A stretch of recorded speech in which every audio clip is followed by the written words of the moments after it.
Un estudio de la Asociación de Industriales de Plástico reveló que en Chile se reciclan cerca de 83.000 toneladas de plásticos al año. Esto es muy poco, representa solo el 8% del consumo del material en el país. Sí, vamos a profundizar en este tema. Nos acompaña para eso Magdalena Balcells. Ella es gerente general de Acipla. Muchísimas gracias, Magdalena, por estar con nosotros y bienvenida. Hola, bienvenida. Gracias a ustedes por la invitación. A ver si podemos entender esta primera cifra. Cuando decimos que solo un 8% del plástico se recicla, ¿quiere decir que todo el resto lo tiramos a la basura? ¿Qué tipo de plástico? Estamos hablando de hogares, de empresas. ¿En qué se basa el estudio? Bueno, el estudio afortunadamente arroja resultados en todas esas direcciones. La primera gran cifra, como tú bien lo dijiste al principio, es reciclamos un 8,5% del plástico que se consume en Chile, del total. ¿Ya? Se consumen 990.000 toneladas año y se reciclan 83.700. Ya. ¿Y de eso cuánto corresponde a la gente en su casa? ¿Cuánto corresponde a las industrias para saber en el fondo, después vamos a avanzar más allá del diagnóstico, dónde hay que poner los énfasis para poder recuperar mayor cantidad de plástico y reciclar? Bueno, el 17% corresponde a los hogares, o sea, es muy poquito. Domiciliario. Son 14.000 toneladas de las 990.000 se producen en los hogares. Claro, ojo, que consumir 990.000 no significa que desechamos las 990.000 de vueltas. Hay aplicaciones durables y aplicaciones no durables del plástico. Ahora, de lo no domiciliario, que es el 83%, casi 70.000 toneladas, la inmensa cantidad es botellas plásticas. 52,2%. No, es un poquito al revés. A ver. De lo domiciliario, ¿ya? de ese 17%, ok. el 52% corresponde a PET, que son principales, los usos principales son las botellas de bebida, más los clamshell, que son los envases que se ocupan para la fruta, esos que se abren así como... O sea, el 52% como una de los almeja. domiciliarios son botellas. PET. Botellas y clamshell. PET. No tenemos una distinción tan clara de cuánto es clamshell y cuánto es botella, pero esas son las grandes aplicaciones. Son más botellas. Sí, debieran ser muchas más botellas. Además tiene que ver con los hábitos, etcétera. A ver, nosotros decimos 8% del universo de plásticos que se pudieran recuperar, obviamente es bajo. ¿Qué pasa? ¿Por qué no se logra que nosotros como personas naturales, digamos, en nuestras casas, aportemos de mayor forma al reciclaje? Y también, ¿qué tienen que decir las industrias en todo esto? Son varios elementos. Quizás el primero, el gran desafío es sensibilizar que el plástico es un material con un enorme potencial de reciclabilidad, al igual que otros materiales que históricamente reciclamos en nuestros hogares, o al menos... O sea, quizás ni siquiera desde la conciencia del reciclaje, pero no los echamos al tacho de la basura común y corriente, ¿cierto? Entonces, primero hay que sensibilizar que el plástico tiene un enorme potencial de reciclaje. Después, casi tan importante como esa sensibilización de el plástico es reciclable, es en qué condiciones debe llegar el plástico, porque llega más plástico, llega más plástico a las plantas. El problema es que hay que desecharlo por las condiciones en las que llega. ¿Por qué? ¿En qué condiciones? Porque está muy sucio. En general es porque la tecnología te permite hacer un cierto grado de lavado, pero no es posible eliminar todos los residuos. Viene muy contaminado, le decimos nosotros. A ver, pero perdón, para ponernos en los zapatos de gente que en su casa tiene una estación de reciclaje o trata de llevar las botellas, etcétera, no sé, pues uno tiene una botella de bebida, la terminó de usar, al menos lo que yo hago es pasarla por agua y llevarla al reciclaje. ¿Eso es suficiente o uno tendría que hacer algo más? Eso es más que suficiente en el caso de la botella, pero hay un montón de plásticos que no tenemos idea que se reciclan. A ver, ¿cómo Por cuál? Ejemplo, vienen los 8 rollos de papel confort en una bolsa plástica. Sí. Eso es 100% reciclable. 100%. No hay que hacer nada. ¿Y eso ese no se contamina. No, ese no llega. Ese ni siquiera llega. Esa bolsa la gente la bota a la basura. Esa bolsa no llega. ¿Qué cosas podrían limpiarse? Ciertos envases con residuos más bien... no secos, digamos, porque a mí me pasa, tengo siempre esa duda con los aceites, por ejemplo, con las mayonesas. Ahí estamos hablando de otro tipo. ¿Eso es plástico? Eso es plástico. Hay algunos plásticos, ¿Y esos son reciclables? No, el de mayonesa y el de aceite no son reciclables por la contaminación. Es por la sustancia que contienen. Porque ni lavándolo, ¿te das cuenta? Pero, ¿y cuáles llegan sucios que uno sí pudiera lavar? Muchos empaques, por decirte, el del queso, que viene con la parte de abajo, más una tapa plástica, uno saca. esos plásticos eventualmente, esos al vacío a veces llegan con muchos residuos. Eso habría que lavarlo antes de Eso habría que lavarlo. Claro, es que a lo mejor uno no lo piensa. Claro, porque no ha habido, o sea, como la ley todavía no está implementada y no ha habido una exigencia ni una campaña agresiva suficiente para enseñar esto, hay mucho desconocimiento. Entonces, de las primeras grandes tareas y de los primeros grandes desafíos es ir enseñando y educando en cómo se reciclan todas las materialidades y en particular el plástico, que es una materialidad con un poquito más de complejidades en ese sentido. Ahora, hay un potencial bastante importante para la infraestructura que hay en materia de reciclaje. Los procesos que son la peletización, transformarlo en pellet, o la molienda, está subutilizado, por decirlo de alguna manera. Efectivamente. Eso da cuenta también de la poca cultura de reciclaje que hay. Pero también es una combinación de elementos. ¿Sí? Sí. ¿Por qué? Porque si bien es cierto, tú puedes reciclar en la medida, o sea, pasan dos cosas. Puedes reciclar en la medida que te llegue material, pero además necesitas, si yo quiero poner un negocio de reciclaje, es decir, transformar este plástico utilizado en o bien plástico molido o en pellet, necesito alguien que me compre ese plástico molido o me compre ese pellet para incorporarlo en nuevos productos. Entonces, hoy en día en Chile no existen incentivos claros para incorporar material reciclado en nuevos productos. Eso por un lado. Entonces,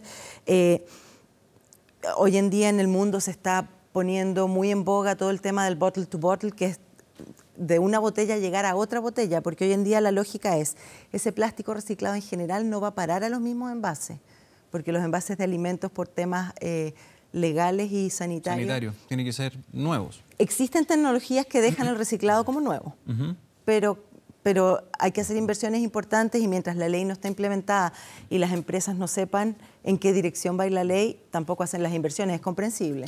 ¿Hay algún tipo de incentivo destacable en todo este tema reciclaje, para las empresas o para los propios usuarios? Porque, por ejemplo, ¿de qué manera estamos premiando que se recicle? No solamente al usuario, a mí en la casa, por separar las basuras, pegarme el pique, ir al punto de reciclaje. Es un trabajo, a veces no hay tiempo. Entonces, ¿de qué manera se incentiva? Yo sé que todo esto debería ser por nuestra conciencia, por ecología, por el planeta, pero sabemos que eso no es suficiente para movilizar. Lo mismo para las empresas. O sea, pueden tener un compromiso, pero se les está rebajando impuestos, se les está premiando con algo, se les está incentivando a que lo hagan con mayor ahínco, con mayor fuerza.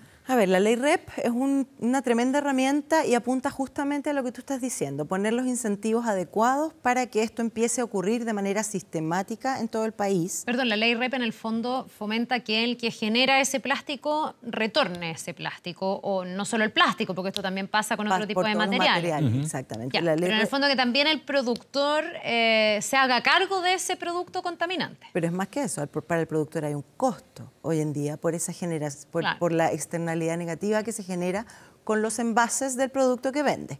Por ende, estamos solamente hablando de la lógica domiciliaria, que es donde existe tanto espacio para crecer aún. Entonces, la ley REP es una tremenda herramienta porque le pone un costo al productor, pero el productor a su vez le exige, para que ese costo se minimice, porque le van a exigir, el costo va asociado a la capacidad de recolectar y a la capacidad de valorizar, es decir, transformar lo que se recibe o se recolecta en materia prima para nuevos productos. Entonces, ahí de alguna manera están los incentivos para los productores de plástico, por ejemplo, que le venden a los productores de alimentos estos envases. Le va a decir, sabes que yo necesito que tu envase tenga estas características para que tenga un enorme potencial de reciclabilidad de manera tal que la carga, el peso por producirlo sea mucho menor. O sea, de ese tipo de cosas se hace cargo la ley. Respecto a los domicilios, no hay incentivos económicos hoy, no están planteados en la ley. Sí está considerado una campaña de sensibilización, de educación, de información muy agresiva desde todos los entes involucrados. Y la gente tiene ganas de reciclar, es lo que nosotros hemos percibido en los estudios que hemos hecho y con los otros actores que hemos estado trabajando. La gente tiene ganas de reciclar. ¿Y cuáles son las trabas que ustedes han percibido? No existe todavía de manera masiva un sistema de recolección separada. O sea, lo primero que necesitas es que tú en tu casa puedas decir, ya, yo aquí voy a dejar la basura y aquí voy a dejar lo que se recicla. Alguien tiene que ir a buscar eso que se recicla. Los puntos limpios es una herramienta, pero en todos los países funciona un sistema mixto. Donde ha sido exitoso es mixto. Te recogen separado y también vas a lo... Yo creo que ahí está tal vez el gran problema que tenemos, porque hay puntos limpios, pero todavía son súper pocos. Hay en algunas comunas, en otras para nada.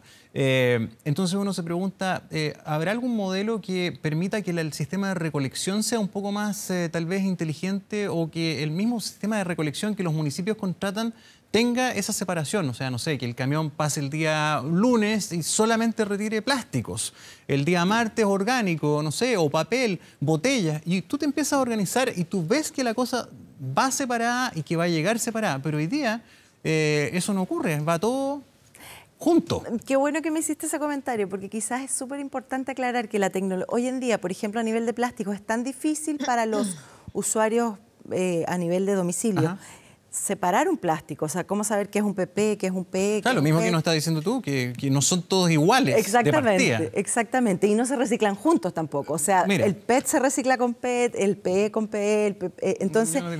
Entonces, dado eso, todo lo que es reciclado va a plantas de separación. Entonces, cuando ustedes dicen, no, es que yo separo en mi casa, pero después se mezcla todo.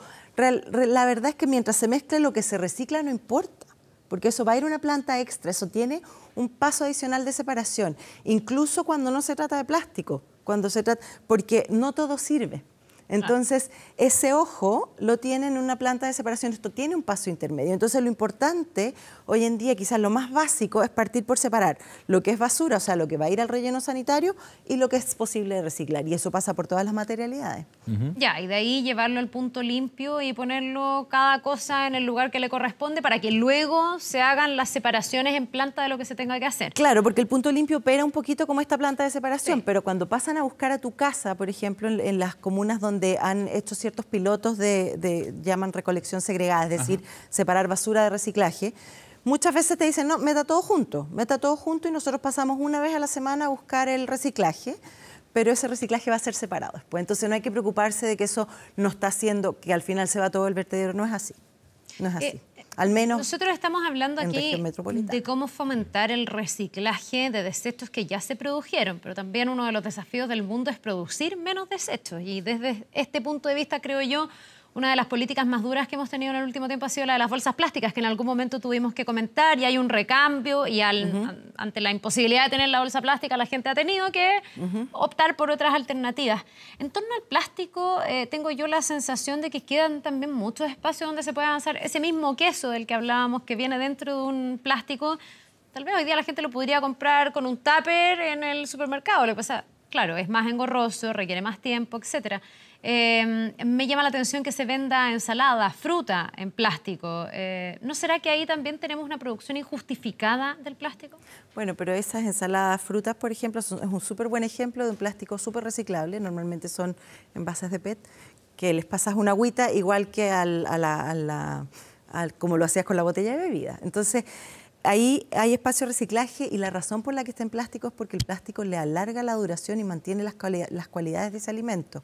Si no, se perdería mucho alimento, y eso también genera una enorme huella de carbono. Y respecto de que sí hay que minimizar o hay que racionalizar el uso, hay que tener un uso responsable de todas maneras, y el mundo entero está preocupado, o sea, la industria está profundamente preocupada y ocupada de hacer cambios en esa dirección, disminuir los espesores de las botellas, de los envases, para que las toneladas de material que se ponen sean menos. Incorporar en los países que ya llevan años con leyes como la ley REP, ya incorporan exigen la incorporación de materia reciclada, es decir, no estás constantemente metiendo materia virgen al mercado, sino que reutilizas y tienes este ciclo como eterno. Y además existe, que en Chile todavía está a nivel como de estudio, todo aquello que no se va a ocupar, destinarlo a producir energía.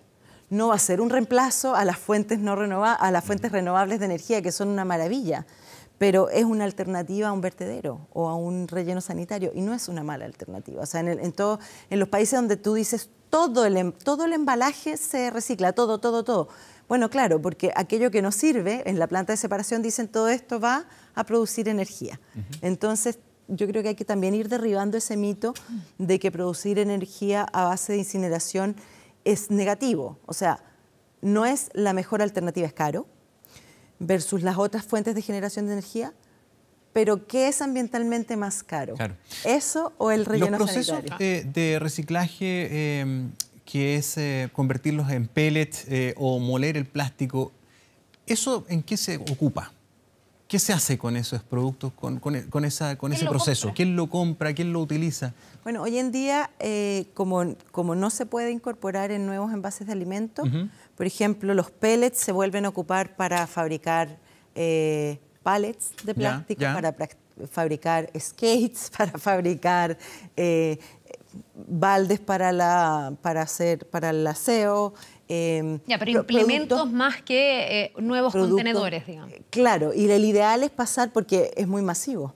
Entonces, el ideal es ir pasando. Claro, esos implementos ocupan espesores más grandes, o sea, requieren una gran cantidad de material. Acá estamos hablando de enormes volúmenes para que realmente uno pueda hacer una producción más o menos sistemática de productos a base de materia prima reciclada. Se pueden fabricar muebles. Ya, Magdalena, pero en el fondo ahí tú dices que se podría incentivar de mejor manera si es que existiera la posibilidad de incorporar ese plástico a recipientes y contenedores para alimentos otra vez.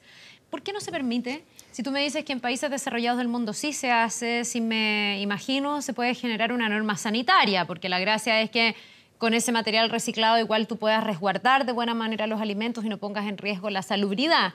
Pero si eso se hace en otros lados, ¿por qué en Chile no se hace? Bueno, como te explicaba al principio, son tecnologías muy, muy sofisticadas, muy costosas, y las empresas tienen que entender que desde el punto de vista de la regulación esto los va a favorecer, porque de lo contrario no se justifica hacer la inversión. Entonces, tienen que ocurrir varias cosas en paralelo. O sea, que salga una ley REP es una gran noticia, porque te va a dar un lineamiento claro de cuál es la expectativa que tiene el regulador respecto de los productores. Es decir, a ver, usted produce esto es lo que queremos que haga, de esta manera vamos a incentivar la incorporación de materia prima reciclada en nuevos envases, y eso, por supuesto, es fácil implementar estas tecnologías en la medida que tú tengas esa claridad.